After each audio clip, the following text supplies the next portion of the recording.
सांगते की आपल्या प्रेमाला कुणाचं तरी दुसऱ्याचं होताना पाहणं यापेक्षा वाईट काहीच नसतं या जगामध्ये. आणि तो प्रसंग ज्याच्यावर बेतला त्याला ही कविता पोहोचते. कवितेचं शीर्षक आहे शीड हरवलेली नाव.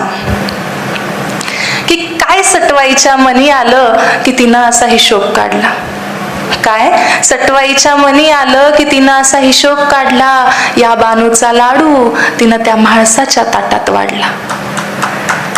ज्याच्यावर हक्क सांगत गर्व केला आता त्याच्याच लग्नाला जायचं होतं. ज्याच्यावर हक्क सांगत गर्व केला आता त्याच्याच लग्नाला जायचं होतं. आपण चापून चोपून नीट केलेलं बाळ दुसऱ्याच्या खुंटीला पाहायचं होतं.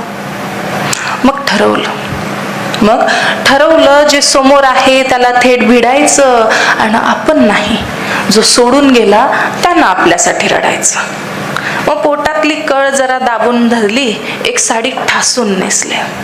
पोटातली कळ जरा दाबून धरली, एक साडी ठासून नेसले अन जितके शक्य होईल तितके मेकअप चेहऱ्यावर फासले. म्हटलं दाखवून देऊ बघ तू काय गमावलं. हवाई जहाज सोडून तू हे टमटम कमावलं. पण त्याला तिच्या सोबत पाहून मी कावरी बावरी झाले. स्वप्न रंगवली होती, हळदीच्या अंगाची नवरी झाले. भानावर आले, डोळे पुसले, मेकअप सारा पसरून गेला आणि फाजील सारा आत्मविश्वास 2 डोळ्यातून घसरून गेला.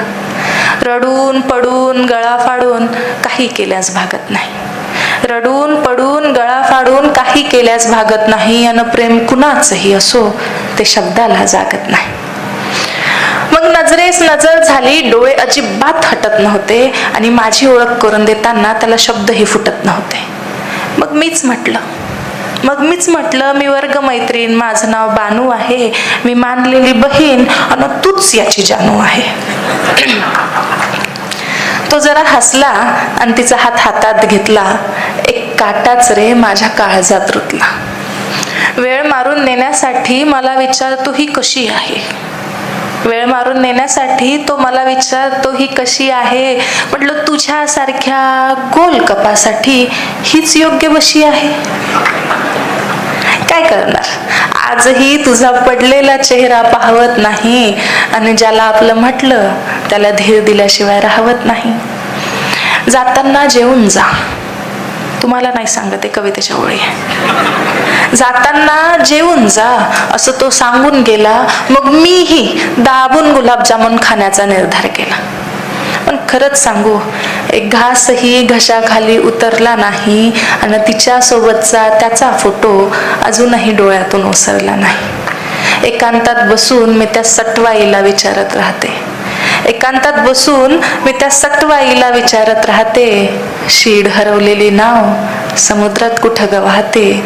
शीड हरवलेली नाव समुद्रात कुठं ग वाहते.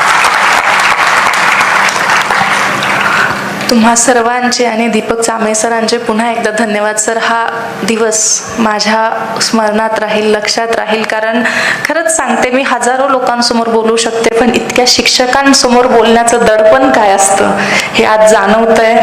तुम्ही भरभरून दाद दिली बायकोसोबत असताना पण, त्यासाठी तुमचे खूप खूप धन्यवाद.